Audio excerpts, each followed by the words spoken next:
Bismillahirrahmanirrahim. Assalamualaikum warahmatullahi wabarakatuh. Salam sejahtera bagi kita semua.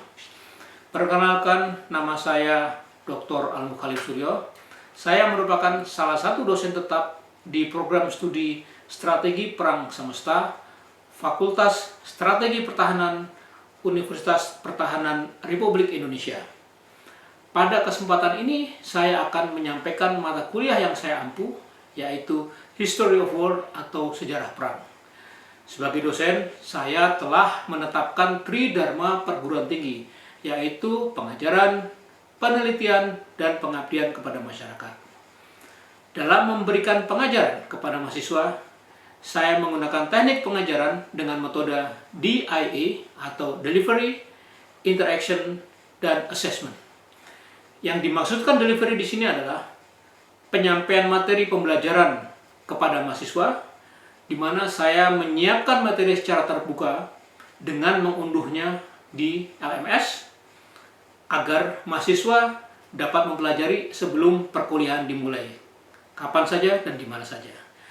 Yang berikutnya adalah interaction atau interaksi, yaitu pertemuan secara tatap muka antara dosen dengan mahasiswa untuk memberikan mata kuliah di kelas sehingga tercapai pembelajaran yang diharapkan.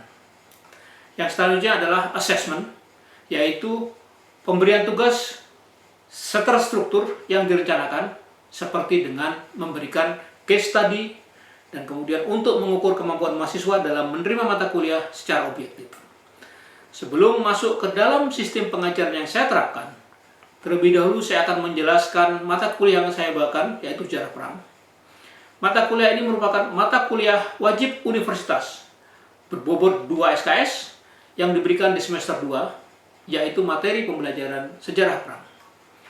Pada mata kuliah ini menganalisa dan mengevaluasi tentang sejarah perang, baik perang yang terjadi di era klasik maupun perang yang terjadi di era modern. Adapun tujuan dari mata kuliah ini adalah agar mahasiswa mampu memahami dan menganalisa serta mengevaluasi aspek-aspek sejarah perang yang dapat digunakan untuk memberikan rekomendasi strategis dalam pengambilan keputusan untuk menyusun kebijakan pertahanan negara, khususnya di bidang sistem pertahanan keamanan rakyat semesta yang menitik beratkan pada sistem pertahanan semesta. Adapun kegunaan mata kuliah ini bagi pemangku kebijakan pada aspek pertahanan negara adalah dapat memahami hasil analisa dari aspek-aspek sejarah perang dan dampaknya dewasa ini bagi kepentingan nasional, regional, dan global. Hal ini sesuai dengan profil lulusan, yakni akademisi, peneliti, dan pemangku kebijakan terkait dengan strategi perang semesta yang berada di seluruh kementerian dan lembaga yang ada di pemerintahan, ataupun yang ada di masyarakat sebagai kekuatan pendukung. Selanjutnya, saya akan menyampaikan tentang capaian pembelajaran lulusan atau CPL, di mana lulusan diharapkan mampu untuk membuat kebijakan terkait strategi perang semesta pertahanan negara dalam rangka menghadapi situasi global, regional, dan nasional.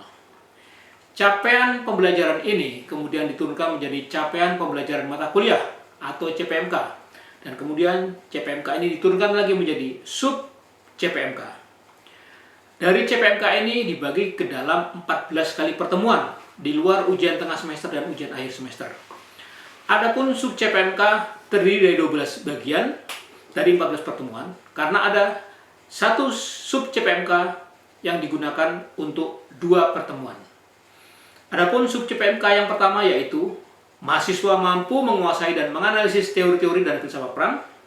Yang kedua atau sub CPMK kedua, mahasiswa mampu menganalisis faktor-faktor yang mempengaruhi perang, strategi, dan taktik serta diplomasi dan dampak pada perang masa klasik, pada perang Peloponnesian dan Napoleon. Sub CPMK yang ketiga, mahasiswa mampu menganalisis strategi perang Pangeran Diponegoro dan mengevaluasi kegagalan Pangeran Diponegoro dalam Perang Jawa. Sedangkan sub CPMK keempat adalah mahasiswa mampu menganalisis penyebab perang saudara di Amerika dan mengevaluasi mengapa pihak selatan atau Confederate kalah. Sub CPMK yang kelima mahasiswa mampu menganalisis taktik dan strategi yang digunakan oleh sekutu pada Perang Dunia ke-1 serta mengevaluasi kekalahan dari blok sentral. Sub CPMK yang berikut yaitu sub CPMK ke-6, mahasiswa mampu menganalisis strategi Perang Mao Zedong dan mengevaluasi kekalahan pihak Kuomintang dalam Perang Saudara di Cina. Sub CPMK selanjutnya adalah sub CPMK ke-7, yaitu mahasiswa mampu menganalisis taktik dan strategi yang digunakan oleh sekutu pada Perang Dunia Kedua di Eropa dan Pasifik, serta mengevaluasi kekalahan Nazi Jerman dan Jepang. Sub CPMK yang ke-8 yaitu mahasiswa mampu menganalisa dan mengevaluasi strategi perang semesta pada masa Perang Kemerdekaan Indonesia atau Revolusi Nasional Indonesia.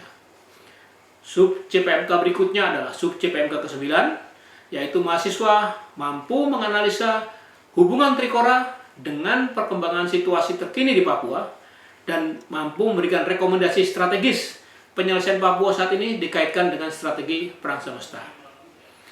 Yang berikutnya atau sub CPMK 10 adalah mahasiswa mampu menganalisa dan mengevaluasi perang Vietnam dan dampaknya setelah perang bagi perkembangan global, regional, dan nasional. Sub CPMK berikut, mahasiswa mampu menganalisa serangan strategis jarak jauh Inggris pada perang Falkland atau Malvinas dan mengevaluasi kekalahan Argentina. Sub CPMK yang terakhir atau yang ke-12 adalah mahasiswa mampu menganalisa penyebab perang Teluk yang pertama yaitu Irak dan Kuwait dan mampu mengevaluasi kekalahan Irak serta menganalisa perang counterinsurgency di Irak dan Afghanistan dan mengevaluasi kekalahan Amerika Serikat serta mampu membuat model sendiri penerapan strategi perang semesta pada perang counterinsurgency di Irak dan Afghanistan. Untuk mendukung perkuliahan ini, saya menggunakan referensi dari berbagai literatur dan jurnal serta buku-buku klasik dan terkini untuk mendukung materi yang diajarkan serta jurnal dan dari buku yang merupakan hasil penelitian saya sendiri. Kesemuanya ini adalah contoh dari metode delivery yang saya bawakan dalam memberikan perkuliahan. Adapun sistem interaksi di kelas, saya menggunakan dengan 3 cara, yaitu yang pertama, dengan memanfaatkan WA Group yang khusus dibentuk untuk mendukung perkuliahan, digunakan untuk berdiskusi di luar kelas. Metode yang kedua adalah menggunakan Zoom dan Google Meet untuk berdiskusi secara daring. Dan yang ketiga adalah menggunakan dan memanfaatkan Smart Campus e-learning system dan LMS untuk menyimpan materi agar mahasiswa dapat mengaksesnya kapan saja dan di mana saja serta dapat memberikan feedback secara langsung. Yang terakhir adalah assessment, yaitu proses penilaian terhadap para mahasiswa yang dapat dilakukan secara objektif terhadap kemampuan mahasiswa. Adapun poin-poin penilaian telah disampaikan di awal perkuliahan melalui kontrak perkuliahan yang telah dibaca, disetujui, dan ditandatangani oleh mahasiswa. Dari hasil asesmen tersebut, diharapkan mahasiswa dapat mengetahui proses penilaian yang dilakukan secara transparan dan objektif. Demikianlah penerapan 3 aspek penyampaian perkuliahan melalui metode DIE, Delivery, Interaction, dan Assessment. Selanjutnya, saya akan menyampaikan proses pembelajaran yang saya lakukan dengan micro teaching secara hybrid, baik secara online dan offline, dengan materi sejarah perang, khususnya pada topik Trikora yang diajarkan pada semester ini. Selamat menyaksikan dan terima kasih. Assalamualaikum warahmatullahi wabarakatuh. Selamat pagi untuk kita semua. Pagi ini kita dapat berkumpul kembali di tempat ini untuk melanjutkan perkuliahan kita. Adapun topik kita hari ini adalah tentang Trikora, dari diplomasi ke kampanye militer dengan segala konsekuensinya. Namun sebelum melanjutkan perkuliahan, saya akan menanyakan sesuatu hal terlebih dahulu karena ini merupakan kelanjutan dari perkuliahan sebelumnya, di mana perkuliahan sebelumnya kita membahas tentang Revolusi Nasional Indonesia dan Perang Kemerdekaan Indonesia, di mana perselisihan Indonesia dengan Belanda pada Perang Kemerdekaan Indonesia tersebut diakhiri atau akhirnya mendapatkan titik temu pada perjanjian atau pertemuan di Konferensi Meja Kuda. Ada yang tahu apa inti-inti dari hasil ataupun perjanjian di Konferensi Meja Kuda tersebut? Saya Pak. Ya, Yasmin silakan. Jadi di KMB itu sebenarnya ada 5, cuman kalau kita fokuskan untuk Tripura tuh sebenarnya ada 3. Pertama, Belanda menyerahkan dan mengakui kedaulatan atas wilayah bekas Hindia Belanda yang sepenuhnya Republik Indonesia Serikat sebagai negara yang berdaulat dan merdeka. Yang kedua itu pembentukan Uni Indonesia Belanda yang mana bersifat sukarela atas dibentuk sebuah persekutuan. Dan yang terakhir itu status wilayah Irian Barat, Pak. Oke, stop. Itu disebutkannya gimana di KMB status Irian Barat? Akhirnya diputuskan bahwa status wilayah tersebut ditunda dan akan dirundingkan kembali dalam waktu 1 tahun setelah penyerahan kedaulatan RIS. Baik, terima kasih ya Yasmin. Jadi itu poin yang terpenting, bahwa dalam konferensi meja bundar 1949 dinyatakan dan disepakati bersama bahwa Irian Barat statusnya akan dibicarakan 1 tahun kemudian. Ya. Artinya apa? Kalau setelah 1 tahun kemudian setelah penyerahan kedaulatan. Kalau kedaulatan diserahkan pada Indonesia tahun 49, berarti seharusnya status Irian Barat dibicarakan kembali pada tahun 50, kan begitu. Nah, namun pada kenyataannya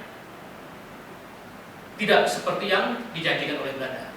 Oke, nah ini sebelum kita lanjut, kita lihat dulu ruang lingkup pada pagi hari ini, yang kita mulai dari tadi pendaluan sudah, kemudian KMB sudah saya singgung, kemudian nanti upaya diplomasi, kampanye militer, dan New York Agreement sampai dengan pada konklusi. Nah, tadi kita lanjutkan bahwa pada kenyataannya dinamikanya itu tidak semudah yang dibayangkan. 1 tahun setelah KMB kemudian diserahkan kepada Belanda 1 tahun kemudian. Nah, tetapi pada kenyataannya Belanda mengulur berbagai macam alasan untuk menunda membicarakan Irian Barat ini ke Indonesia yang sekarang dikenal dengan Papua. Salah satu alasannya adalah bahwa Papua ini atau Irian dijadikan provinsi seberang lautan oleh Belanda pada tahun 56, dan kemudian dengan alasan masih banyak orang Belanda di Indonesia yang diletakkan di provinsi Papua tersebut. Kemudian Indonesia tidak tinggal diam, kita melalui pembicaraan baik oleh regional maupun internasional, dan bahkan kita sudah mencoba melalui upaya-upaya pembicaraan melalui persyaratan PBB, melalui Majelis Umum dan melalui Dewan Keamanan, khususnya pada Majelis Umum ya, sampai dengan 2 kali. Tetapi hasilnya apa? Hasilnya adalah Belanda tetap tidak mau menyerahkan Papua Barat, tidak mau melanjutkan ke pembicaraan atau ke perundingan seperti yang dibahas di KMB dengan Indonesia, dengan berbagai macam dalih yang disampaikan oleh Belanda. Sehingga pada akhirnya pada tahun 59 Indonesia mulai menaikkan tekanannya, yaitu tahun 59 adalah Indonesia mengambil langkah-langkah, yaitu penasionalisasi perusahaan Belanda di Indonesia, di mana semua perusahaan-perusahaan milik Belanda di Indonesia diambil alih menjadi milik Indonesia, dan disinilah orang-orang Belanda di Indonesia harus kembali, dengan kata lain, dengan kata yang bahasa yang lebih kasar, diusir, dikembalikan ke Belanda. Karena apa? Karena itu tadi Belanda selalu ingkar janji. Puncaknya adalah dari upaya-upaya Belanda untuk mempertahankan Irian Barat di Indonesia adalah pada tahun 61 pada bulan April Belanda membentuk Nugini Nyurat yang disebut juga Dewan Rakyat Papua. Nah, inilah yang kemudian menjadi polemik. Belanda pada saat itu mengatakan bahwa saya membentuk Dewan Rakyat Papua, perwakilan Papua. Tetapi ada hal-hal yang hal-hal yang sangat oleh Belanda diciptakan bahwa nantinya ini akan menjadikan polemik di kemudian hari. Belanda menyatakan pembentukan Dewan Kerakyatan Papua yang beranggotakannya 60 orang, dan kemudian tetapi pada saat pembentukan dan pelantikan anggota tersebut Belanda memberikan bendera yang dikenal dengan bintang Kejora sekarang ini. Nah, meskipun dalih Belanda pada waktu itu adalah ini kami hanya memberikan bendera yang bersifat kebudayaan, tapi selain itu bendera juga Belanda memberikan lagu Hai Tanahku Papua. Nah, inilah yang kemudian menjadi polemik di kemudian hari. Polemik di kemudian hari bahwa khususnya kelompok-kelompok yang menentang dengan Indonesia mengatakan bahwa Belanda sudah pernah memberi kok. Itu buktinya ada bendera kebangsaan. Itu buktinya ada lagu kebangsaan. Dengan kondisi seperti ini, pemerintah Indonesia dengan Presiden Bung Karno tidak tinggal diam. Ini artinya bahwa Belanda sudah mengingkari perjanjian yang dibuat di KMB tahun 49 10 tahun kita melaksanakan diplomasi gagal total, dan Belanda tahun 61 malah membuat Dewan Papua Rakyat. Ya, ini Bung Karno menyebutnya menyebutnya dengan negara boneka. Akhirnya puncaknya pada 19 Desember 61, jadi 5 bulan setelah Belanda membentuk Dewan Kerakyatan Papua tersebut, Papua New Guinea tersebut, Bung Karno menyerukan atau mengumumkan Trikora yang disebut dengan Tri Komando Rakyat. Seruan Tri Komando Rakyat ada 3 poin. Yang pertama adalah gagalkan negara boneka buatan Belanda. Yang dimaksud tadi adalah pembentukan Dewan Kerakyatan yang memiliki bendera dan lagu kebangsaan sendiri. Kemudian yang kedua, kibarkan merah putih di tanah Papua, di Irian. Dan yang ketiga, bersiaplah untuk melaksanakan mobilisasi umum dalam rangka perebutan Papua. Nah, pertanyaan ada yang tahu mungkin kenapa kok Bung Karno mengumumkan Trikora ini tanggal 19 Desember dan tempatnya di alun-alun Yogyakarta? Ada yang tahu? Apa tahu mungkin? Ibu kota di Jogja, Pak. Oke, silakan online. Pak Linda, ada yang tahu alasannya kenapa Trikora diumumkannya pada tanggal 19 Desember dan kemudian ditempatkan di alun-alun Yogyakarta? Silakan, Pak Linda.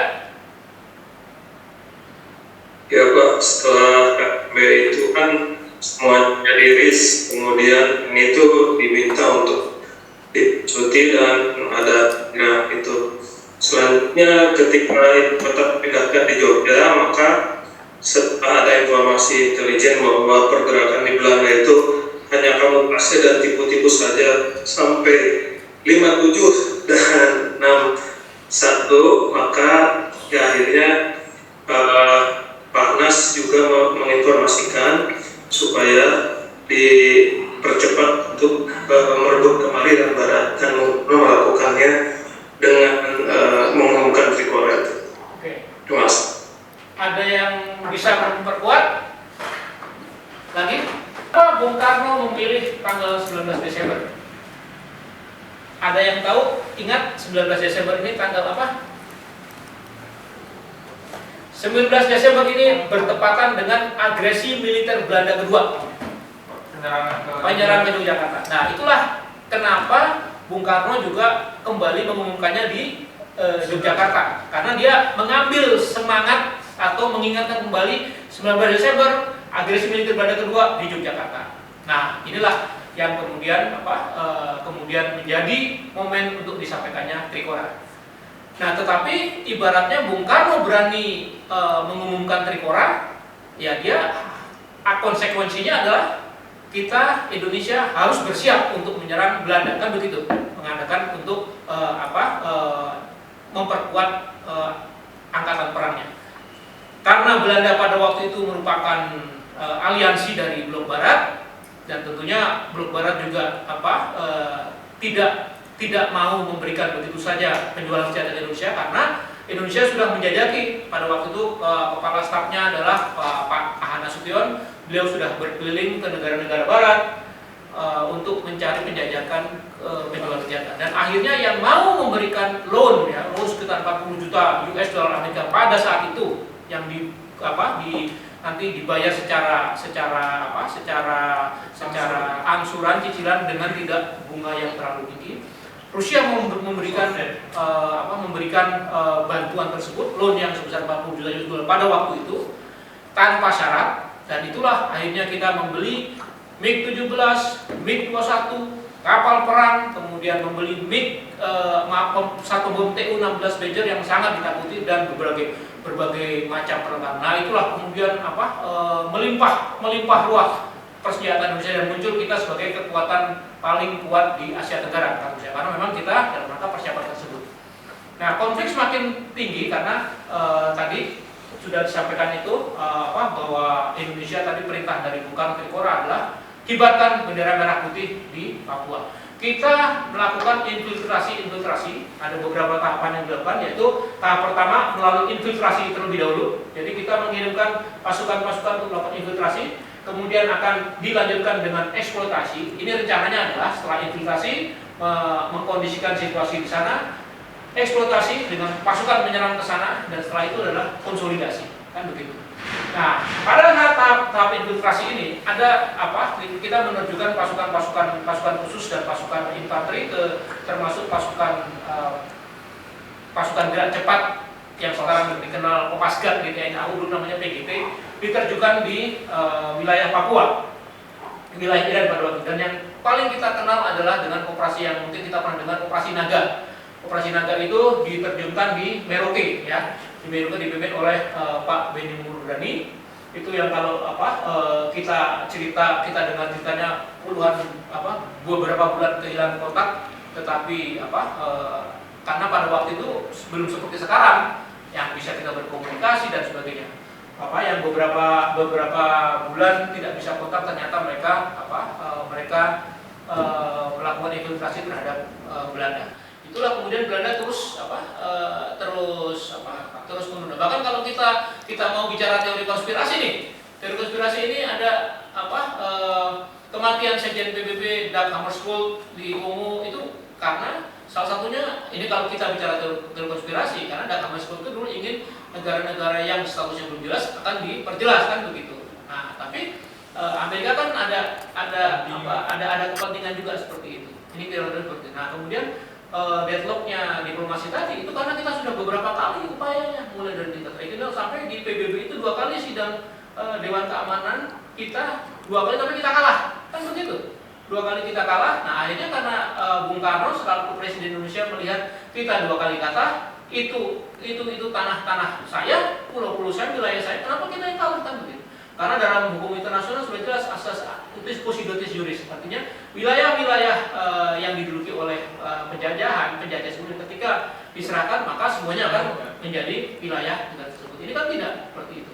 Nah, inilah yang menyebabkan karena sudah melalui upaya awalnya dicoba secara bilateral tidak bisa, malah dijadikan provinsi jauh oleh Belanda lewat PBB 2 kali disidang gagal juga, kan begitu.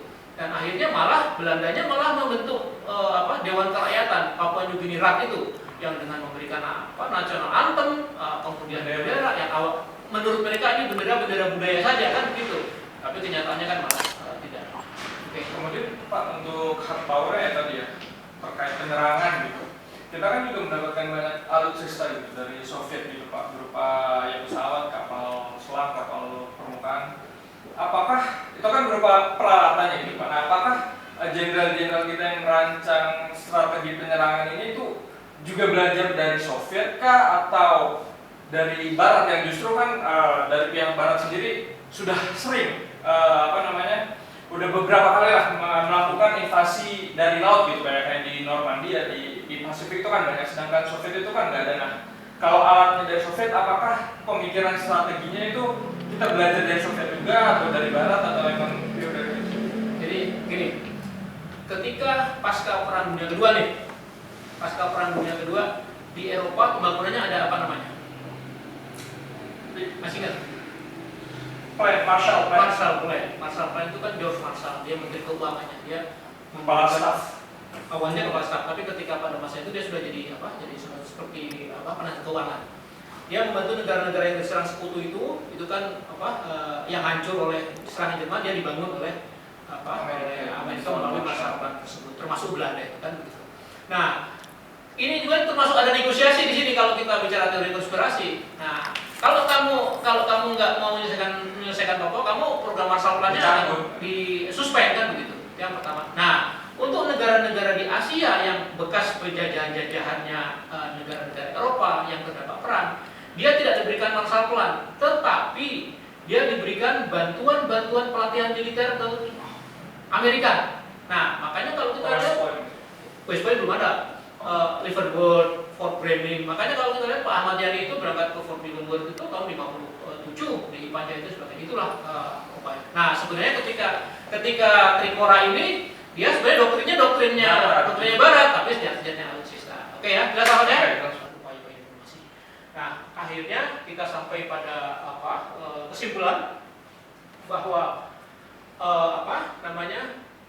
Trikora ini adalah suatu one of the best example, ya, best example dari bahwa penyelesaian suatu konflik melalui upaya-upaya diplomasi. Ketika upaya-upaya diplomasi gagal, akhirnya menggunakan kampanye militer dari soft power menjadi hard power, kan begitu. Ini sebagai suatu contoh yang kelihatan tahapannya itu. Ini one of the best example in the world, ya. Tahapannya mulai diplomasi, karena ada beberapa kasus perang tidak ada diplomasi langsung perang, kan begitu.